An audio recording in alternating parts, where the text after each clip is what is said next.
Bismillah, alhamdulillah, wassalatu wassalamu ala rasulillah, Sayyidina maulana wa habibina syafi'ina Muhammadin wa ala alihi wa ashabihi wa man ittaba'a sunnatahu wa jama'atah min yaumina hadza ila yaumin nahdah. Baik, pada kesempatan kali ini saya akan melanjutkan kajian kitab Aqidatul Awam yang sudah berjalan 2 sesi.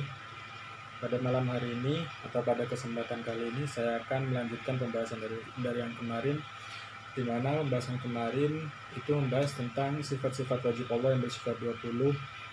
Kemudian ini nanti insya Allah akan dilanjutkan dengan pembahasan sifat-sifat jaiz yang dipunyai oleh Allah, atau sifat jaiz yang dipunyai oleh Allah, kemudian sifat jaiz yang dimiliki oleh para rasul, dan juga sifat wajib yang dimiliki oleh para rasul. Baiklah, untuk menyingkat waktu, saya langsung saja membacakan nazom atau bait yang pertama tentang al-jaizu fi haqqihi ta'ala.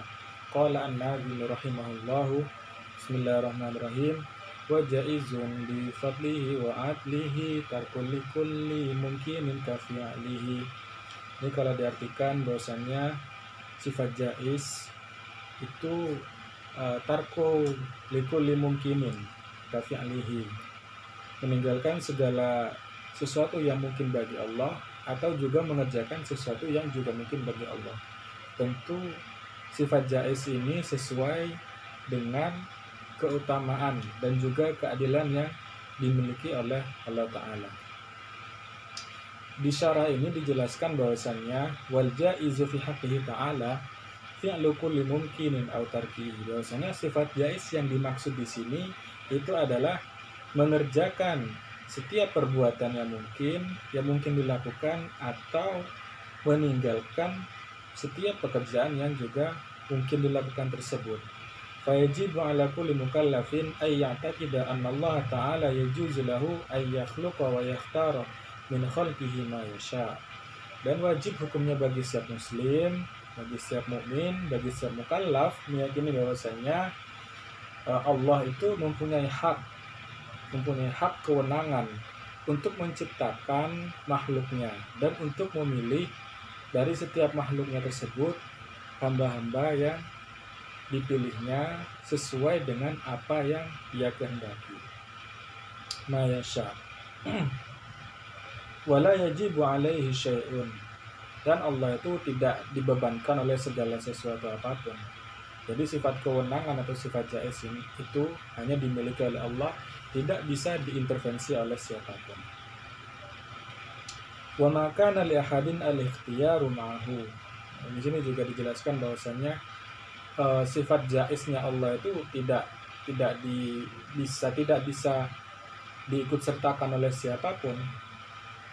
Artinya al-ikhtiyar di sini, ikhtiar yang dimiliki oleh Allah itu murni ikhtiar yang ada pada zatnya Allah itu sendiri. Tidak bisa kok orang lain, karena memang tidak ada sepadannya Tuhan itu kan. Allah kan tidak ada sepadannya. Makhluk atau malaikat sekalipun itu tidak bisa.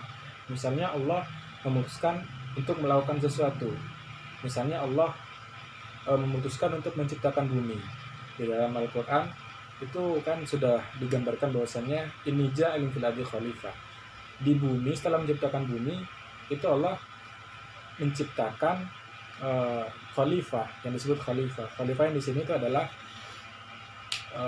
makhluk yang nanti akan memakmurkan bumi tersebut, yang akan menguasai segala urusan yang ada di bumi tersebut. Atau sederhananya makhluk yang bernama khalifah itu, manusia itu ya yang dipasrai oleh Allah untuk mengurusi urusan yang ada di bumi. Nah itu, ini ja'ilun fil ardi khalifah.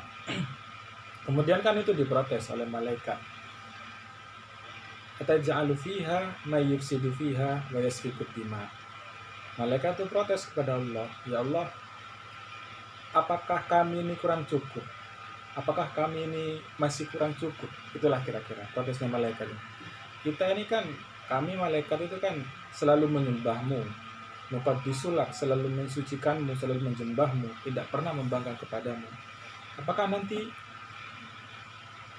engkau tidak khawatir bahwasanya khalifah di sini tuh akan merusak apa yang ada di bumi itu, akan saling membunuh, akan saling bertikar, akan saling bertikai, dan juga mereka ada yang membangkang kepadamu.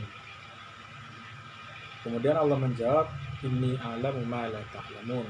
Rasanya Allah itu jawabnya simple, sesuai dengan sifat takabur yang dimiliki oleh Allah. Karena kan al-kibriya uridai, kata Allah itu kan. Sombong itu adalah surbanku. Nah, memang pantas Allah itu sombong. Dengan nada sombongnya kemudian Allah menjawab kepada protesnya malaikat itu, bahwasanya aku mengetahui apa yang tidak kalian ketahui, kata Allah. Nah ini, malaikat pun tidak bisa mengintervensi apa yang akan Allah kerjakan, apa yang Allah perbuat. Ini yang dimaksud dengan sifat jaiz yang dimiliki oleh Allah. Seperti itu. Kemudian lanjut kepada bait selanjutnya. Bait selanjutnya ini sudah termasuk dari Al-Faslus Tsani atau bab yang kedua, yang menjelaskan tentang fil anbiya wa rusul yang alaihi salatu wassalam, menjelaskan tentang rasul-rasul dan para nabi. Yang pertama itu adalah tentang sifat wajib yang dimiliki oleh para rasul, dan juga nanti akan dijelaskan pembahasan tentang sifat jaiz yang juga dimiliki oleh para rasul, dan juga terakhir nanti baik tentang ismah atau kemaksuman para rasul tersebut. Yang pertama adalah al-wajibu fi haqqihim alaihimus salatu wassalam. Qala an-nadhim rahimahullah, arsala anbiya dzawi fatana bisidqi wa tablighi wal amanah. Allah diartikan di sini, Allah itu mengutus para nabi itu pasti mempunyai sifat fatonah. Yang pertama fatonah, yang kedua as-sidqu, yang ketiga itu at-tablighu, yang keempat itu adalah al-amanah. Yang dimaksud al-fatonah itu apa? Yang dimaksud fatonah itu adalah kamalul zakai wa hiddatul aqli fi ilzamil khusumi fil muhajajati.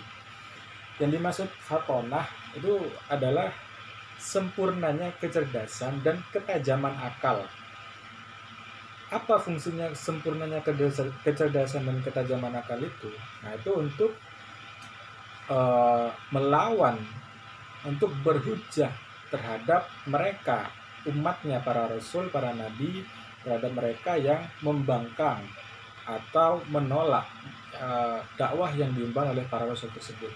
Nah, kalau mana sederhananya itu memang cerdas, fatona itu cerdas. Tapi di sini dijelaskan cerdas di sini tuh kamalul buka, sempurnanya kecerdasan itu wahidatul akli, dan ketajaman akal itu digunakan untuk melawan hujahnya orang-orang yang menolak dakwah dari nabi tersebut, dari para nabi dan para rasul. Nah, kalau para rasul itu tidak mempunyai sifat fatona, maka ini kemustahilan, karena kalau ada orang-orang menolak kemudian tidak bisa membantah, pasti tidak akan dipercaya. Tapi kalau punya sifat fatona itu kan pasti musuhnya itu wah, mikir-mikir, oh iya ini benar juga ya, dia tuh cerdas, dia tuh pintar, gini-gini, penolakan kita dibantah dengan gini. Makanya para nabi itu selalu mempunyai sifat fatona. Yang kedua itu adalah as-sidqu. Siddiq itu adalah jujur. As-sidqu.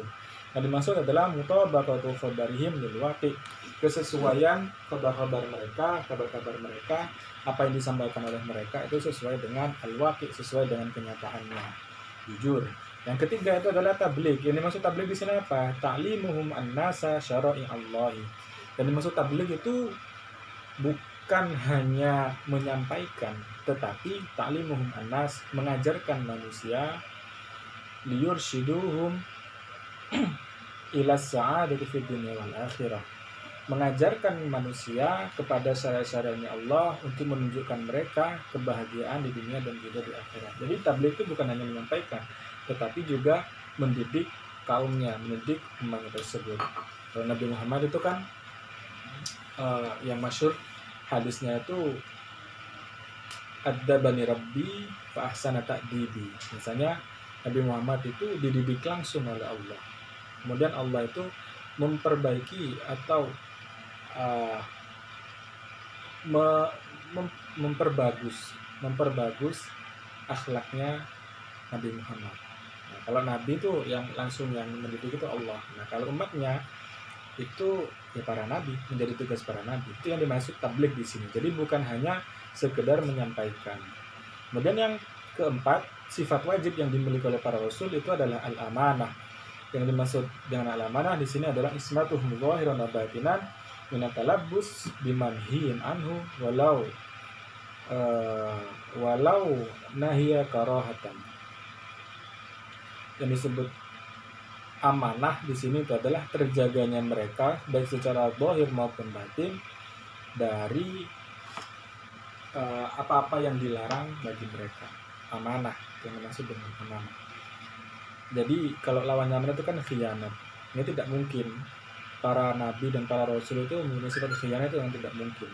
Kalau nabi itu kan sebelum jadi nabi, sebelum diangkat nabi pada umur 40 tahun, beliau itu kan sudah terkenal dengan Al-Amin. Sebutan Al-Amin Nabi Muhammad itu. Anehnya, Nabi Muhammad yang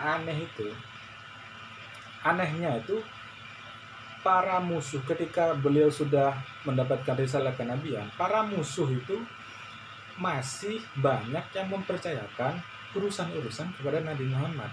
Ini kan aneh. Musuh kok masih memberikan kepercayaan kepada musuhnya.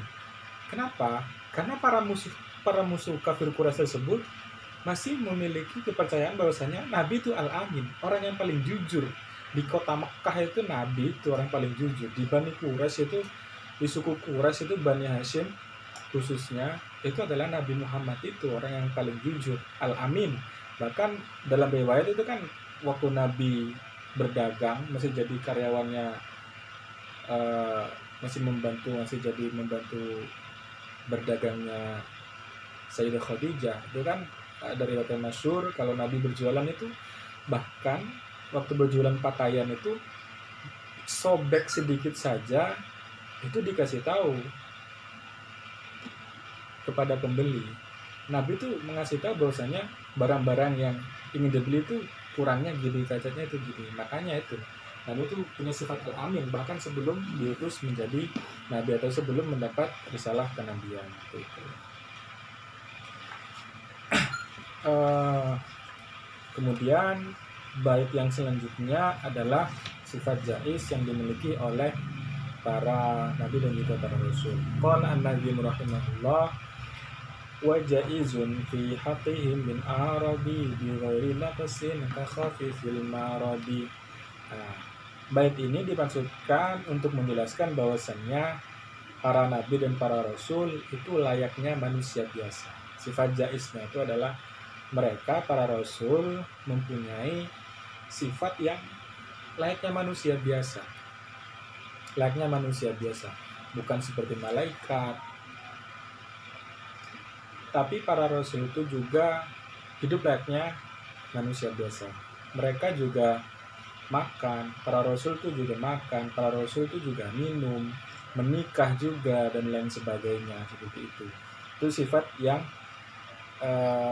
jais yang dimiliki oleh para rasul. Nah, sifat jais yang dimiliki oleh para rasul ini la tuaddi ila naqsin fi maratibihim. Bahwasannya fi maratibihim al-aliyati.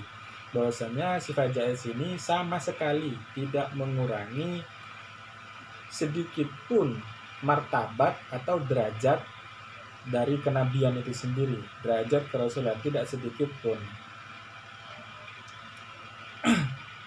Para nabi juga berdagang, para nabi itu juga menikah, para nabi itu juga melaksanakan jual beli, juga meninggal, dan juga merasakan lazat wal alam, juga merasakan kenikmatan-kenikmatan, dan juga merasakan sakit dan sebagainya.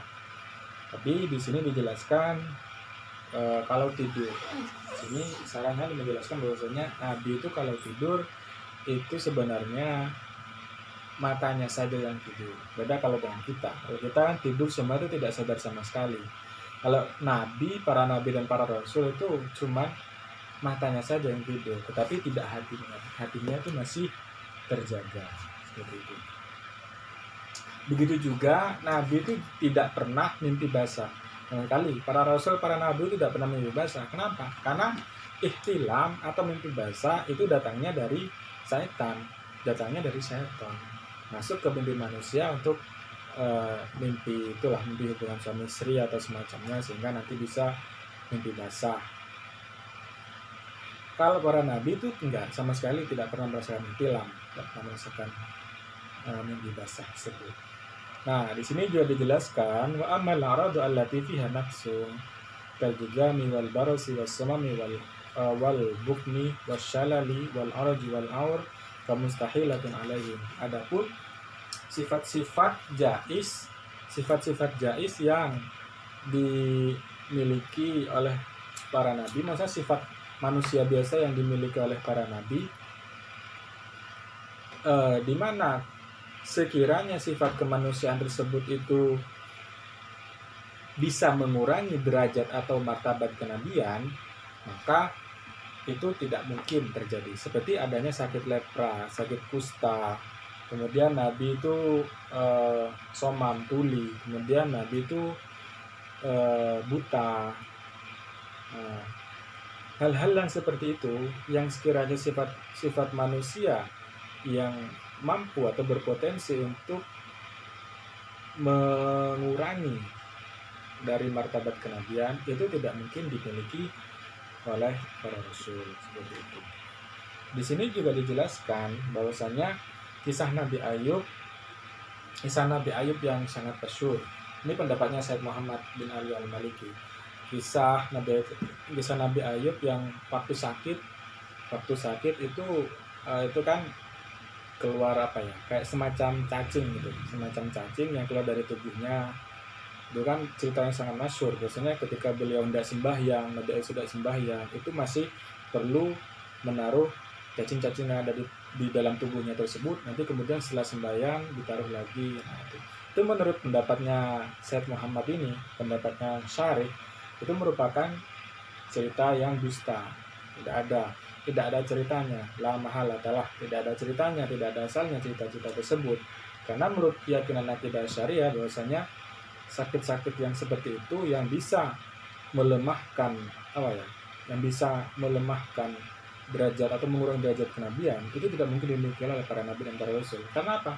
Karena ini nanti akan berimbas kepada pemikiran para umatnya. Ini nanti bisa berimbas seperti itu.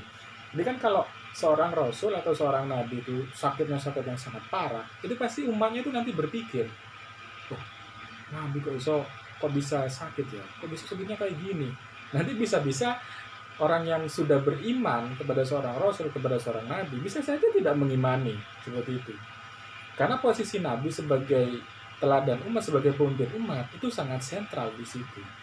Tidak boleh ada sesuatu cacat yang bisa merusak pandangan dari para umatnya seperti itu. Dan itu diadopsi, pemikiran seperti itu diadopsi oleh para ulama. Contohnya saya menyontohkan gini, menyemir rambut gitu ya, menyemir rambut itu dalam mazhab Syafi'i itu tidak boleh hukumnya.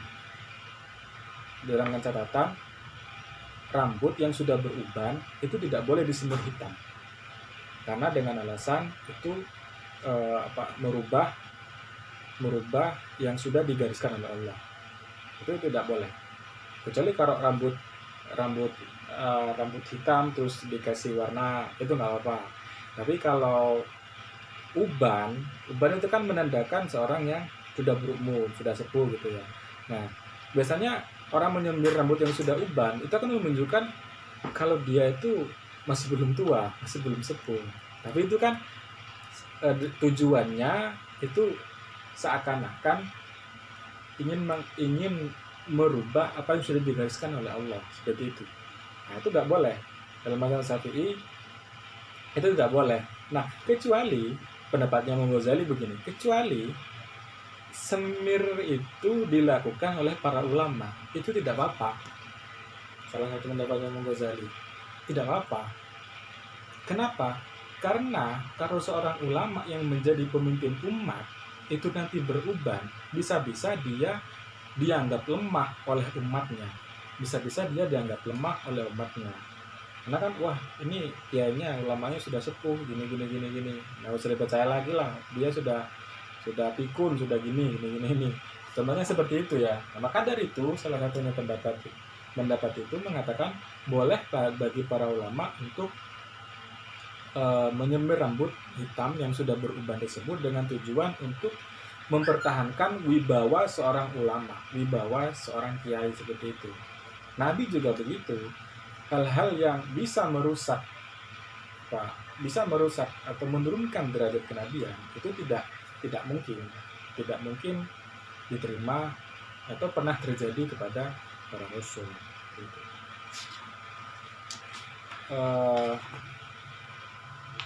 Itu penjelasannya.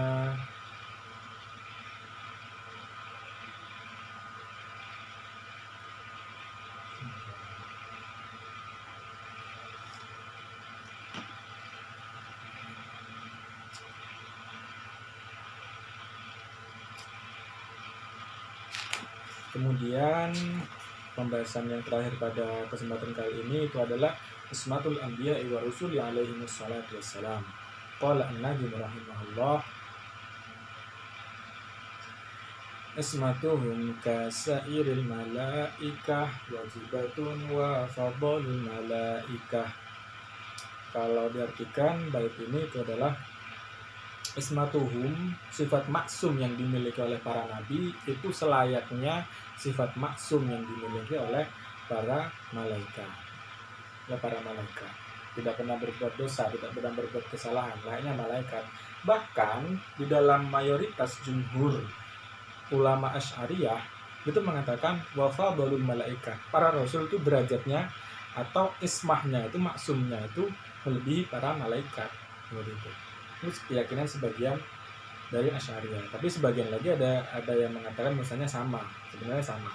Ismatuhum kasal malaikat itu sama-sama maksum dengan malaikat. Tapi ada yang mengatakan lebih utama rasul gitu.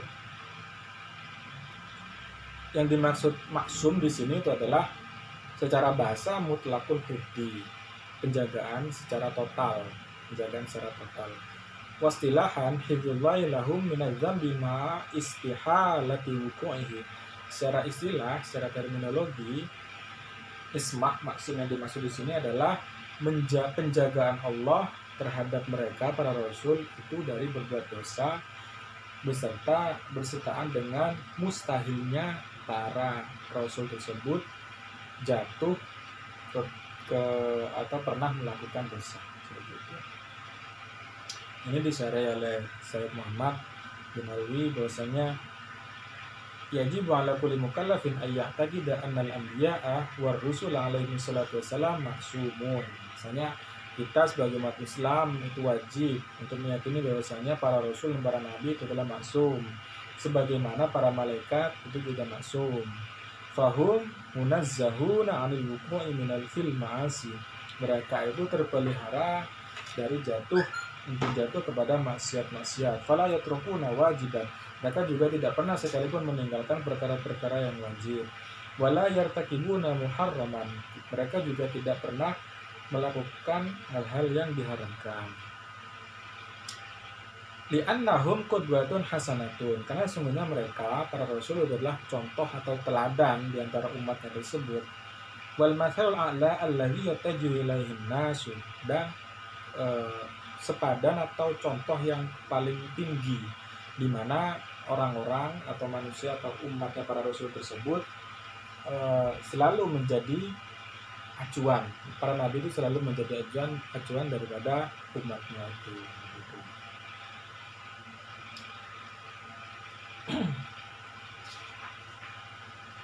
Kemudian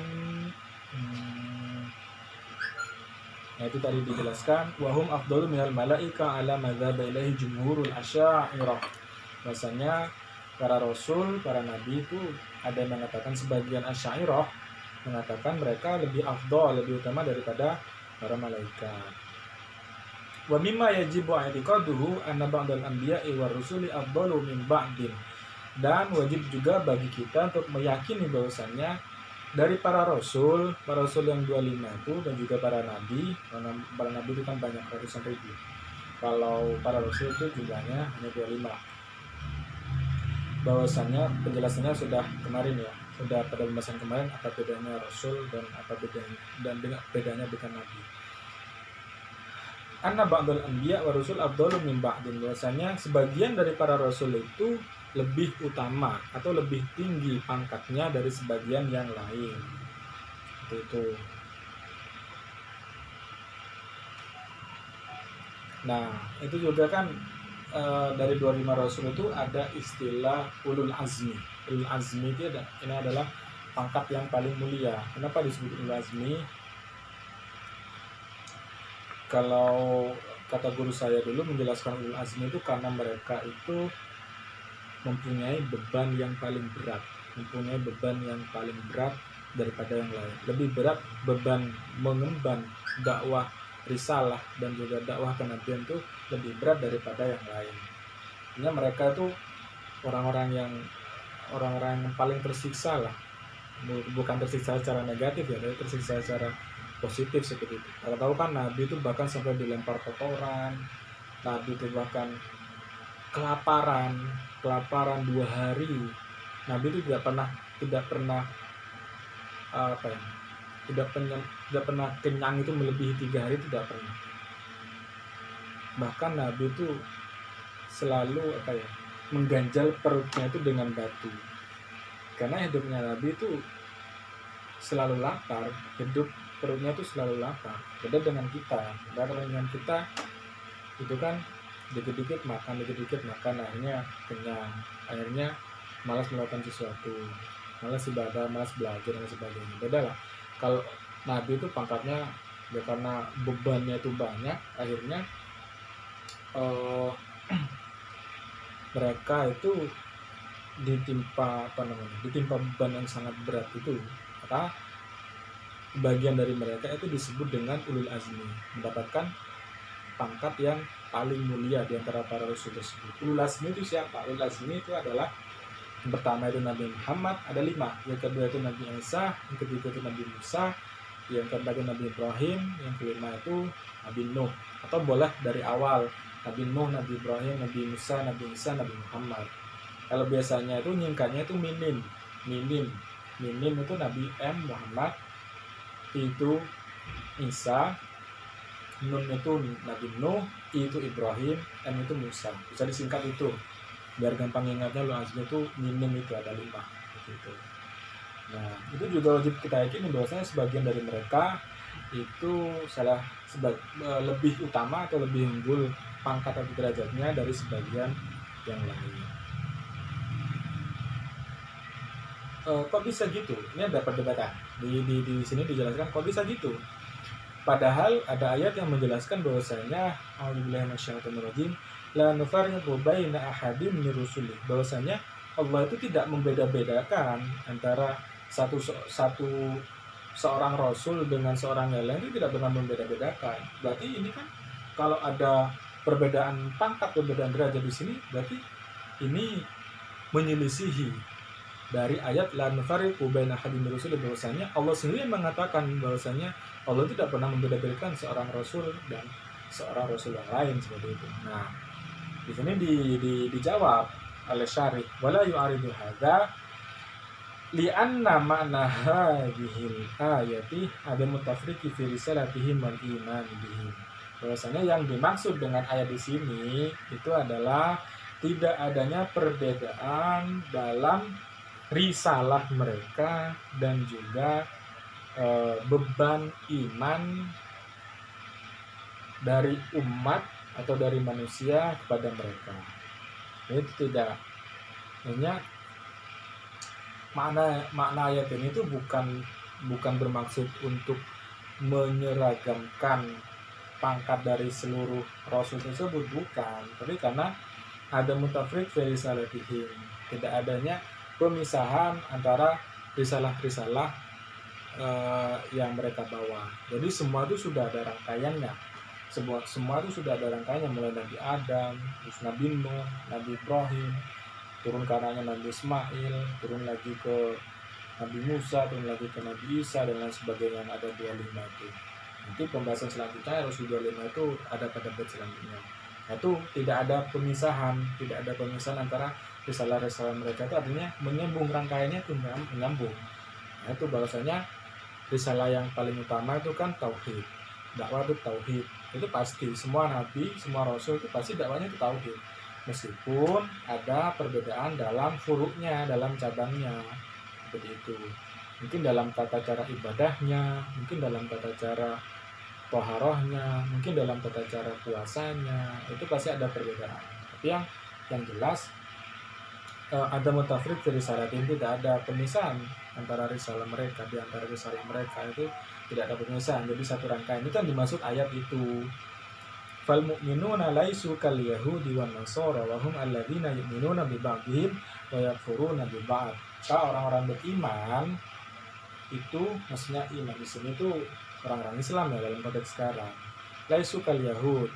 Orang-orang Islam itu tidak sama atau berbeda dengan orang-orang Yahudi, wan Nasara dan juga orang-orang Nasrani. Karena apa? Karena mereka orang-orang Yahudi dan orang-orang Nasrani itu yu'minuna bi ba'dihim wa yakfuruna bi ba'd.